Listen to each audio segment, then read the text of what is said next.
盘点反派武魂殿最菜的封号斗罗是哪一位？知道答案的你，请在下方评论区扣下。不知道答案的朋友也不要心急，接下来的内容会告诉你答案。第11期天猫玩乐主义旗舰店送价值69元斗罗大陆动画系列盲盒活动开始了。活动规则是评论点赞量第一的粉丝免费获得盲盒一份，记得点击关注成为粉丝就能参与盲盒活动。长按3秒点赞、分享视频都能提高中奖几率的哦，不信你试试。视频最后公布开奖时间。以下是封号斗罗的名场面。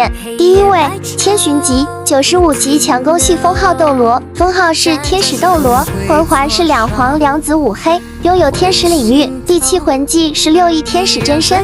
第二位，比比东，史上第2个双生武魂，分别是死亡蛛皇和噬魂蛛皇。死亡蛛皇的魂环配置是1黄2紫5黑1红。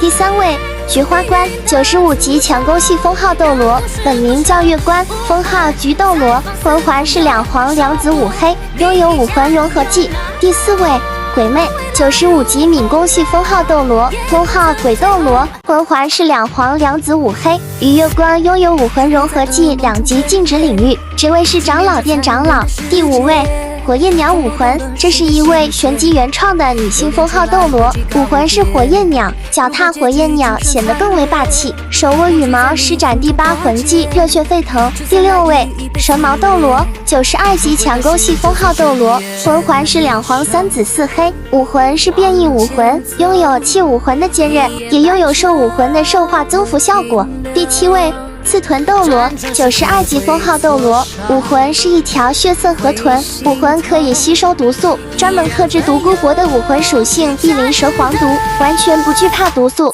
第8位，千道流，与唐晨并称陆地魂师界的2月，99级绝世斗罗，武魂是6翼天使。千道流绰号天空无敌，担任长老殿大供奉兼斗罗殿殿主，他是天使之神的守护者。以上就是本期视频的全部内容了。第11期斗罗盲盒活动开奖时间是9月20日。